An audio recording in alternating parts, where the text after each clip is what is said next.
সাথে গোবিন্দ তার পিছনে পিছনে ধাবিত হন। রা শব্দ উচ্চারণ মাত্র নয় স্মৃতি মাধব, ধা শব্দ উচ্চারণ মাত্র পিছুতি ধাপতি ধাপতি। কেউ একবার রা বলা মাত্রই গোবিন্দের মনে আনন্দ হয়, আর ধা বলা মাত্রই তার পিছনে পিছনে ধাবিত হয়। বিশ্বনাথ চক্রবর্তী পাঠিকায় বলছেন, রাধা নাম গুণকীর্তন করা ভক্তের পিছনে পিছনে কেন মাধব প্রকাট হয়ে মাধব হাঁটতে থাকেন। বিশ্বনাথ চক্রবর্তী বলছেন, জানো যে রাধাকে ভালোবেসে রাধা নামে মুখরিত হয়, গোবিন্দ বড় প্রসন্ন হয়, আর গোবিন্দ প্রসন্ন হয়ে পিছনে পিছনে ধাবিত হয় কেন জানো? ওই ভক্ত রাধা নাম করছে, আর ওই ভক্তের চরণ ধরে যাতে উড়ে পড়ে গোবিন্দের গায়ে লাগে।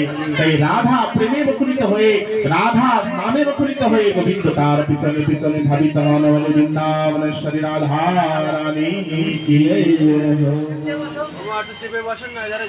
রাধা চরণ রজ মেখে গোবিন্দ বলকৃত হন। বলেন রাধা রানীর চরণ মেখে গোবিন্দ খুব আনন্দিত হন। প্রমাণ কোথায়?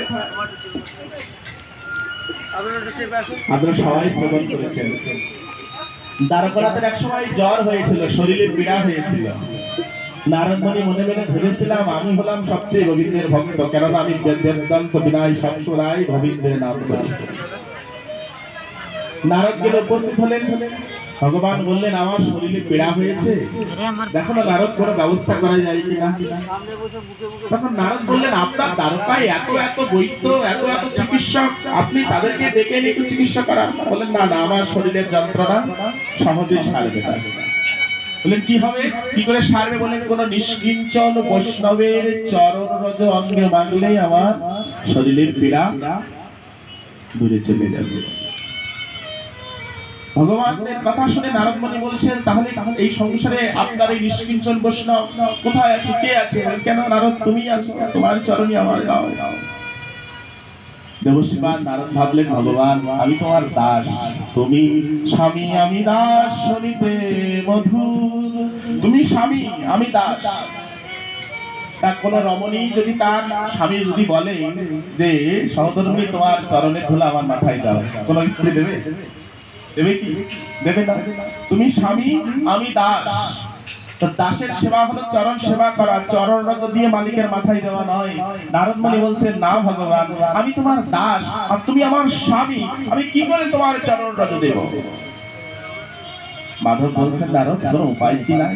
উপায় আছে, আমি তো তোমার কৃপা নিয়ে বায়ুর বেগে আমি চলতে পারি, ব্রহ্মাণ্ডের কোনো না কোনো প্রান্ত থেকে তোমার নিষ্কিঞ্চন বৈষ্ণবের চরণ রজ তোমাকে এনে দেবো। সারা ব্রহ্মাণ্ড খুঁজেছেন, সারা ব্রহ্মাণ্ড মানে জানেন তো, ব্রহ্মলোক, তপলোক, জনলোক, জ্ঞানলোক, মহালোক, স্বর্গলোক খুঁজেছেন। নিচে অতাল, বিতাল, তলাতাল, মহাতাল, রসাতাল, সুতাল, পাতাল খুঁজে এসেছেন। বাকি আছেন কি? ভূলোক, এই পৃথিবী বাকি আছেন। পৃথিবী সারা অঞ্চল ঘুরে এসেছেন। ঘুরতে ঘুরতে বৃন্দাবনে গিয়ে ক্লান্ত হয়ে মনে মনে ভাবছেন, কেউ কি ভগবানের জন্য একটু চরণ রজ দেবে না? দেখলেন নির্ভীতে নিখিলের যেতে বসে বসে সখীগণ নয়ন জলে ভাবছেন, কৃষ্ণ বিরহে, হা কৃষ্ণ তুমি আমাদের ছেড়ে চলে গেলে, একবার দেখা দাও, একবার দেখা দাও।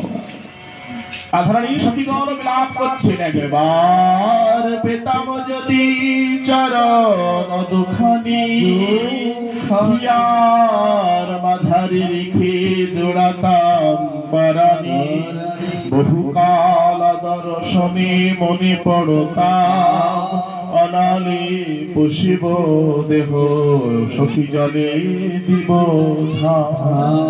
দেবশ্রীমান নারদজি বলছেন, যার জন্য তোমরা ক্রন্দন করছো সেই মাধবেই পীড়াই যন্ত্রণা পাচ্ছে। উপায় কি? বলে কোন নিষ্কিঞ্চন বৈষ্ণবের চরণ রজ পেলেই তার পীড়া সমাধান হবে। সখীগণ বলছেন, চরণ রজ দরকার, এই নাও। যমুনায় স্নান করে যমুনার নিকটে হাঁটে হেঁটে এসে নারদের উলনিতে এসে চরণ ঝেড়ে দিলেন।